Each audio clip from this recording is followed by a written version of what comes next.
Para los cristianos, Jesús es el Mesías prometido, el Hijo de Dios que vino a salvar a la humanidad. Pero, ¿por qué entonces el pueblo judío, a quienes se les hizo la promesa del Mesías, rechaza esta afirmación? ¿Qué razones históricas, teológicas y culturales están detrás de este rechazo? Hoy, revelaremos la verdadera razón por la cual Jesús no fue aceptado como el Mesías por el pueblo judío y exploraremos el trasfondo que ha definido siglos de tensión religiosa y cultural. Quédate hasta el final para descubrir el secreto que pocos conocen. Contexto histórico y promesas mesiánicas. Antes de adentrarnos en la razón detrás del rechazo de Jesús como el Mesías por el pueblo judío, es importante entender qué significaba el término Mesías en el contexto del judaísmo de aquella época. La palabra Mesías proviene del hebreo Masíach, que significa ungido. En el Antiguo Testamento, el término se usaba para referirse a personas elegidas y consagradas por Dios para un propósito específico, como los reyes, 1 Samuel 10:1, y los sacerdotes, Levítico 8:12. Sin embargo, en la tradición judía, el Mesías prometido tenía un significado mucho más profundo y era visto como una figura futura que traería liberación y restauración. Esta esperanza mesiánica se fue forjando a lo largo de siglos, en respuesta a las experiencias de exilio, ocupación y sufrimiento del pueblo judío. A medida que las naciones y los imperios invadían y sometían a Israel, primero los asirios y babilonios, luego los griegos y finalmente los romanos. La idea de un Mesías que restaurara el reino de Israel y trajera paz se convirtió en una parte central de la fe y la identidad judía. La mayoría de los judíos no esperaban simplemente a un líder espiritual o a un maestro de la moral. Esperaban a alguien que no solo fuera un descendiente del rey David, sino que también trajera un cambio tangible en su situación política, social y económica. Esta figura no solo establecería un reino de paz y justicia, sino que derrotaría a los enemigos de Israel y restauraría la gloria del reino unido bajo David y Salomón. Y brotará un renuevo del tronco de Isaí, y un vástago de sus raíces dará fruto. Y reposará sobre él el espíritu del Señor, espíritu de sabiduría y de inteligencia, espíritu de consejo y de poder, espíritu de conocimiento y de temor del Señor. No juzgará según la vista de sus ojos, ni reprenderá por lo que oigan sus oídos, sino que juzgará con justicia a los pobres y reprenderá con equidad a los mansos de la tierra. Herirá la tierra con la vara de su boca, y con el soplo de sus labios matará al impío. Este pasaje es fundamental porque establece la conexión del Mesías con la línea de David. Isaí era el padre de David, y describe sus atributos divinos y justos. La imagen que se presenta aquí es la de un líder que actuará como juez supremo, con el poder de establecer un nuevo orden de paz y justicia. A continuación, el texto habla de una transformación completa de la creación, donde incluso los animales depredadores y sus presas vivirán en armonía, simbolizando una era de paz total, versículos 6 a 9. Para el pueblo judío, esta profecía no se cumplió en la persona de Jesús, ya que el mundo continuó con guerras, opresión y violencia. Ellos esperaban que el Mesías trajera esta paz universal de manera visible y definitiva. He aquí vienen días, declara el Señor, en que levantaré a David un renuevo justo, y reinará como rey, actuará sabiamente y practicará el derecho y la justicia en la tierra. En sus días, Judá será salvo, e Israel morará seguro, y este es su nombre por el cual será llamado, el Señor, justicia nuestra. Aquí se describe al Mesías como un renuevo justo que restaurará el reino de David. La esperanza de un Mesías descendiente de David se arraigó profundamente en la mente judía, especialmente durante la época de opresión romana. Los judíos anhelaban la seguridad y la restauración de la soberanía nacional. En lugar de ver en Jesús a un libertador político, vieron en él a alguien que fue crucificado por los romanos, lo cual fue interpretado como una derrota, no como una victoria mesiánica. Para comprender por qué Jesús no fue aceptado como el Mesías, es necesario considerar el contexto sociopolítico del primer siglo. En ese tiempo, el pueblo judío vivía bajo la ocupación del poderoso Imperio Romano. Esta ocupación se caracterizó por la imposición de impuestos, represión política y persecuciones. Los judíos se encontraban divididos en grupos que respondían de distintas maneras a esta situación. Los celotes eran un grupo de judíos que creían que la violencia era la única forma de librarse del yugo romano. Ellos esperaban a un Mesías guerrero que liderará una revolución para derrocar al imperio y restaurar la independencia de Israel. Los fariseos se enfocaban en la observancia estricta de la ley, Torá, como forma de santificación, esperando que el Mesías viniera como respuesta a la piedad y al cumplimiento de la ley por parte del pueblo. Los saduceos, como aristocracia religiosa, buscaban mantener su influencia y posición en el templo, cooperando en cierta medida con las autoridades romanas para mantener la paz y la estabilidad. Para ellos, el Mesías no era una figura central, ya que sus intereses estaban más en la estabilidad política que en la expectativa de un libertador. Los esenios, este grupo vivía en comunidades aisladas y esperaba la llegada de dos figuras mesiánicas, un Mesías sacerdotal y un Mesías real, que restaurarían tanto el culto religioso como el trono de David. Dentro de este entorno cargado de expectativas, la aparición de Jesús como un líder pacífico que enseñaba a amar a los enemigos y a poner la otra mejilla, Mateo 5:39. No encajaba con la imagen del Mesías libertador que muchos deseaban. Sus enseñanzas parecían más orientadas a una reforma interna del individuo y la comunidad que a la revolución política y militar que muchos esperaban. Para entender mejor las expectativas del pueblo judío, es útil compararlas con la figura de Moisés, quien fue el prototipo de un libertador y un profeta para Israel. Moisés confrontó a un imperio, Egipto, realizó señales y maravillas, y liberó a su pueblo de la esclavitud.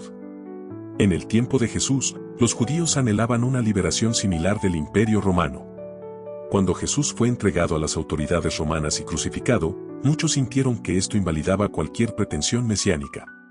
Un Mesías crucificado, bajo los términos de la ley judía, Deuteronomio 21:23, se consideraba maldito por Dios. Esta ejecución pública fue vista como una confirmación de que Jesús no era el Mesías esperado, sino un falso profeta. En resumen, el rechazo de Jesús como el Mesías por parte del pueblo judío no fue una simple cuestión de percepción errónea, sino el resultado de siglos de expectativas teológicas y políticas profundamente arraigadas que Jesús, tal como fue percibido en su tiempo, no cumplió de manera evidente. Imagina un pueblo que ha sido oprimido y exiliado repetidamente, cuyo territorio ha sido conquistado una y otra vez por imperios extranjeros, primero los asirios, luego los babilonios, y finalmente, los romanos.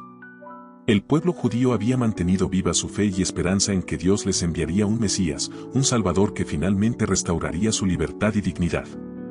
Durante siglos, esta esperanza fue alimentada por las profecías de los profetas del Antiguo Testamento, quienes describieron a este Mesías como un rey y liberador.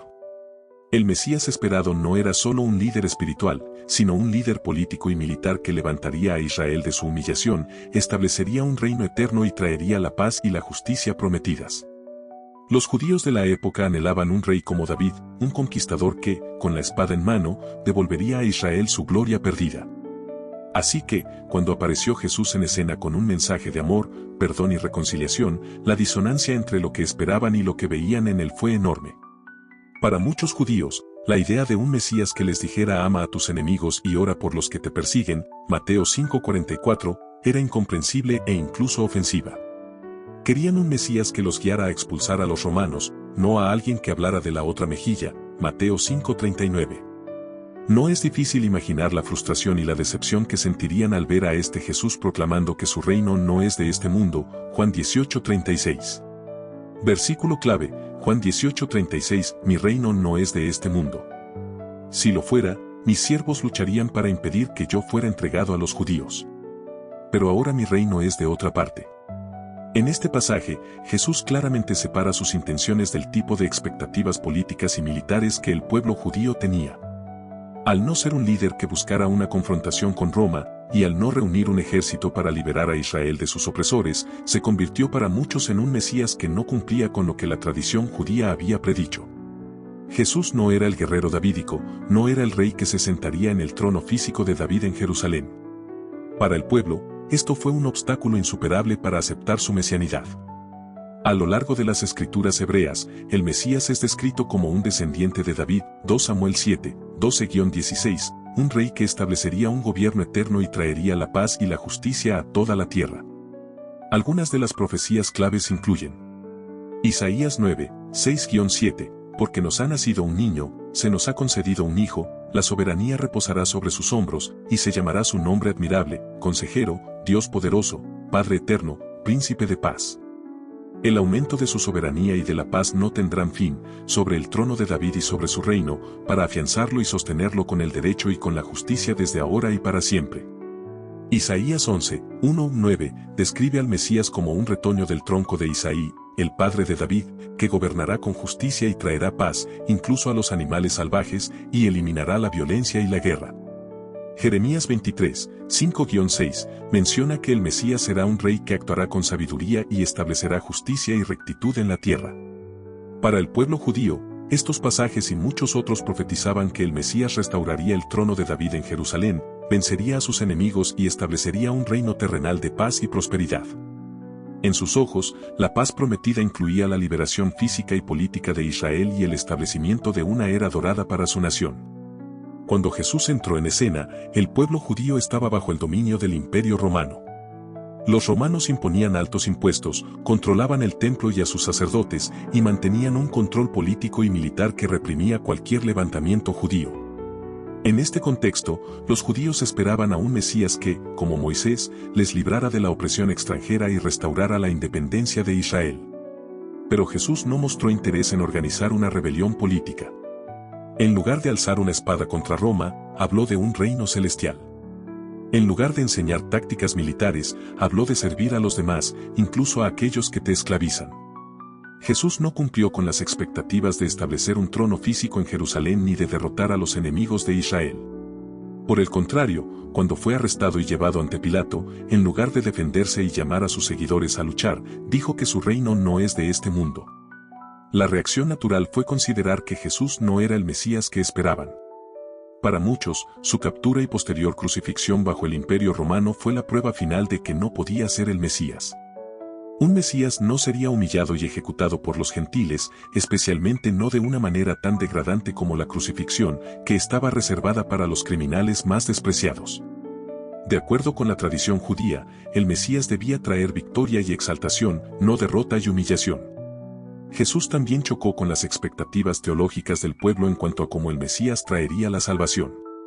Para los judíos, la salvación era una experiencia más terrenal y colectiva, la liberación del yugo extranjero, la restauración del reino de Israel y la reunión de las 12 tribus en su tierra prometida. Sin embargo, Jesús habló de una salvación espiritual y personal. Él enseñó que el verdadero enemigo a derrotar no era Roma, sino el pecado y la muerte. Esta interpretación fue radical y difícil de aceptar. Cuando Jesús se refirió a sí mismo como el buen pastor, Juan 10:11, y la puerta a través de la cual las ovejas, su pueblo, entran en el redil, Juan 10:9, estaba redefiniendo el concepto de liderazgo y mesianismo. No era un rey que entraría con un ejército en Jerusalén, sino un pastor dispuesto a dar su vida por las ovejas. Al centrarse en la transformación interna del corazón y la reconciliación con Dios, en lugar de la liberación política, presentó una versión del Mesías que no cumplía las expectativas terrenales del pueblo. Para muchos judíos, esto fue una barrera insuperable. Jesús no vino con un trono, ni restauró el templo, ni expulsó a los romanos. En lugar de una victoria física, ofreció una resurrección espiritual. Esta fue, y sigue siendo, una de las principales razones por las cuales el pueblo judío no aceptó a Jesús como su Mesías, no se ajustó a la visión de la profecía que ellos habían entendido y esperado durante siglos. El choque entre la profecía y la realidad es, en esencia, un choque entre expectativas humanas y el plan divino que Jesús proclamaba. Su reino no era de este mundo, su liberación no era política, y su victoria se manifestó a través de su sacrificio y resurrección. Para el pueblo judío, que sufría bajo la opresión romana y anhelaba libertad, este tipo de Mesías era inaceptable. Y las diferencias entre las profecías esperadas y lo que Jesús representaba se convirtieron en un obstáculo insuperable para su aceptación como el Mesías prometido. Para entender por qué el pueblo judío rechazó a Jesús como el Mesías, es fundamental analizar cómo percibían las profecías mesiánicas y qué señales esperaban que se cumplieran. Desde su perspectiva, el Mesías no solo debía ser un líder religioso, sino un catalizador de cambios tangibles y visibles en el mundo. La visión judía del Mesías está arraigada en una serie de promesas y profecías específicas, muchas de las cuales parecen no haberse cumplido en la vida y ministerio de Jesús según sus interpretaciones. En la tradición judía, las profecías del Tanaj, Antiguo Testamento, presentan un conjunto de eventos y transformaciones que acompañarían la llegada del Mesías. Estas profecías incluyen la restauración completa de Israel como nación, la paz mundial, la reunión de todos los judíos dispersos y el reconocimiento universal de Dios por parte de todas las naciones. Se esperaba que el Mesías instituyera un reino de justicia y rectitud en la tierra, estableciendo una era de prosperidad donde ya no habría más guerras ni sufrimiento. El lobo y el cordero serán apacentados juntos, y el león comerá paja como el buey. No afligirán, ni dañarán en todo mi santo monte, dice Jehová. Isaías 65 horas y 25 minutos. Jesús, durante su vida terrenal, no estableció estas señales de manera visible. Por lo tanto, cuando los judíos de su época y los rabinos posteriores analizaron su ministerio, concluyeron que aún no se habían cumplido las condiciones necesarias para que él fuese reconocido como el Mesías prometido. Según la visión judía, las profecías mesiánicas tienen un carácter claro y definitivo. No se espera que se cumplan de manera simbólica, sino de forma literal y completa. Algunos de los pasajes más relevantes incluyen: Isaías 2:4, Él juzgará entre las naciones, y reprenderá a muchos pueblos, y convertirán sus espadas en rejas de arado, y sus lanzas en hoces, no alzará espada nación contra nación, ni se adiestrarán más para la guerra. Este versículo sugiere que en los tiempos del Mesías habrá una paz universal. Las armas serán transformadas en instrumentos de trabajo agrícola, y las guerras cesarán en toda la tierra. Para el pueblo judío, esto es una señal irrefutable de la era mesiánica. Durante el ministerio de Jesús, sin embargo, las guerras continuaron.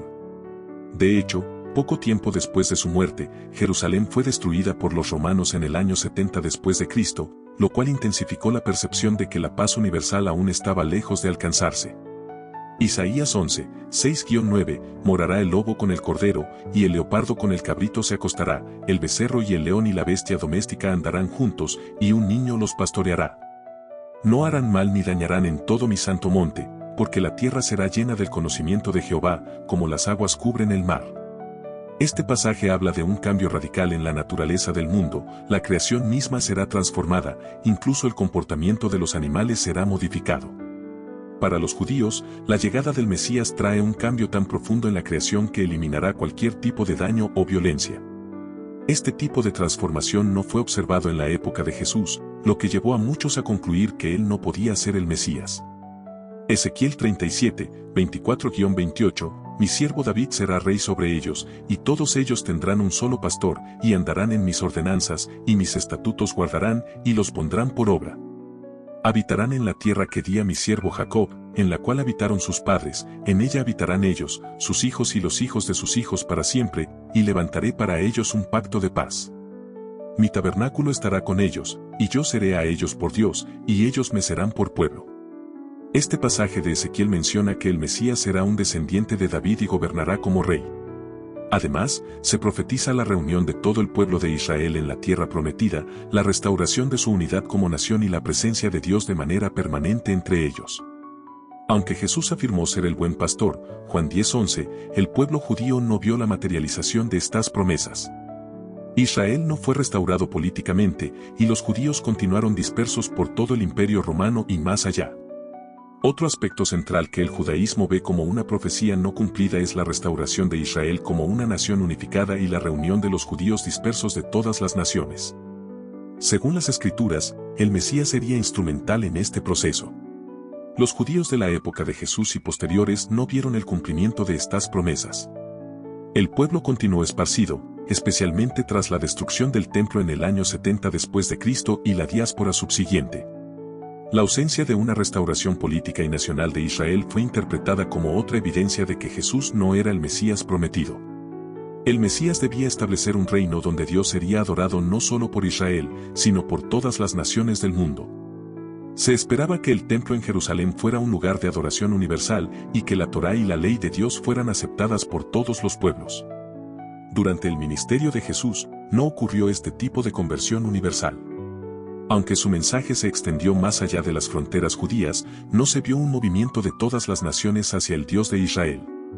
Para comprender por qué el pueblo judío rechazó a Jesús como el Mesías, es necesario analizar cómo entendían las profecías mesiánicas y las señales que esperaban ver cumplidas. Según el judaísmo, la llegada del Mesías está marcada por una serie de eventos específicos y transformaciones visibles en el mundo.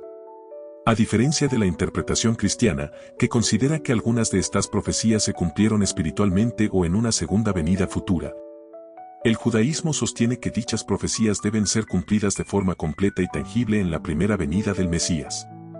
Si estas señales no se manifiestan, entonces, para el judaísmo, el Mesías aún no ha llegado. Esta profecía habla de un tiempo en que las guerras cesarán y las armas se convertirán en herramientas de paz. El Mesías será un mediador de justicia, y la violencia será erradicada. Sin embargo, durante el ministerio de Jesús, las guerras no solo continuaron, sino que se intensificaron. Roma mantuvo su control militar y, en lugar de experimentar paz, Jerusalén fue destruida en el año 70 después de Cristo por los ejércitos romanos. Para los judíos, esta falta de paz universal fue una evidencia de que Jesús no cumplió con las expectativas mesiánicas. Según esta profecía, el Mesías unirá a las tribus dispersas de Israel y restaurará su unidad como nación. Durante la época de Jesús, el pueblo judío seguía disperso y dividido. Aunque su mensaje se extendió más allá de las fronteras de Israel, los judíos no vieron una restauración nacional o política. En lugar de unificar a Israel, los conflictos con Roma se intensificaron, culminando en una diáspora mayor tras la destrucción del templo. Desde la perspectiva judía, esto fue una clara indicación de que la promesa de unificación aún no se había cumplido. En la visión judía, el Mesías traerá un cambio espiritual global. Todas las naciones acudirán a Jerusalén para adorar al Dios de Israel y se establecerá un sistema de adoración universal. Durante la vida de Jesús, no se dio esta conversión global ni se estableció Jerusalén como el centro de adoración para todas las naciones. De hecho, el templo fue destruido, lo que marcó un golpe devastador para el culto en Jerusalén. Para el pueblo judío, esta falta de reconocimiento universal y adoración de Dios fue otra señal de que el tiempo del Mesías aún no había llegado. A diferencia de la interpretación cristiana, que ve en Jesús un cumplimiento espiritual de muchas de estas promesas, el judaísmo considera que las profecías deben manifestarse de forma literal y tangible en el presente. En su análisis, muchas de las expectativas mesiánicas que se encuentran en Isaías, Ezequiel y otros profetas siguen sin cumplirse. Jesús habló de un reino de Dios que no era de este mundo, Juan 18:36. Para él, el reino que traía no era uno político, sino uno espiritual. Este mensaje, aunque significativo para sus seguidores, no coincidía con las expectativas del Mesías según la tradición judía. El Mesías debía ser un líder político y militar que trajera la redención y liberación de Israel de sus opresores. Al no cumplir con este papel, muchos judíos vieron en Jesús a un profeta o maestro, pero no al esperado Redentor de Israel. El concepto del Mesías en el judaísmo es más amplio y no solo se centra en la redención espiritual, sino en la transformación completa del mundo. Por ello, para los judíos, Jesús no cumplió con los criterios necesarios para ser considerado el Mesías. La paz mundial, la restauración de Israel y el reconocimiento universal de Dios son, para ellos, señales indispensables que aún no se han manifestado. El conflicto entre Jesús y los líderes religiosos de su época no solo fue un choque de expectativas mesiánicas, sino también una confrontación directa sobre el papel de la ley, la Torá, y su significado para la salvación. Jesús se presentó como el cumplimiento de la ley, afirmando en Mateo 5:17, no piensen que he venido a abolir la ley o los profetas, no he venido a abolirlos, sino a cumplirlos. Con esta declaración, Jesús posicionó su enseñanza no como una sustitución de la ley, sino como su culminación. Sin embargo, para muchos judíos, esta afirmación fue vista como una amenaza, ya que Jesús parecía reinterpretar la ley de una manera que contrastaba con las tradiciones establecidas. Mientras que la tradición judía enfatiza la importancia de la obediencia a la Torá como un medio de mantener la relación con Dios y asegurar la salvación, Jesús propuso un nuevo camino. Una relación directa con Dios a través de la fe en Él como el Mesías. Jesús enseñó que la salvación no dependía únicamente de la estricta observancia de la ley, sino de la fe en su mensaje y su obra redentora. La reinterpretación de la ley. Jesús confrontó varias interpretaciones tradicionales, por ejemplo, sobre el Sabbat, la pureza ritual y la relación con los gentiles. Afirmó que el hombre no fue hecho para el Sabbat, sino el Sabbat para el hombre, Marcos 2:27, poniendo énfasis en el espíritu de la ley más que en su cumplimiento literal. Para los líderes religiosos de la época, la enseñanza de Jesús representaba una desviación peligrosa que, en su percepción, socavaba la estructura religiosa y social establecida. Jesús fue percibido como alguien que anulaba la ley al reinterpretar sus mandamientos de una manera que parecía apartarse de la observancia literal y detallada que ellos defendían. La polémica alcanzó su punto más alto cuando Jesús afirmó que él mismo era el camino hacia Dios, lo cual parecía minimizar la importancia de la Torá en la relación con el Creador.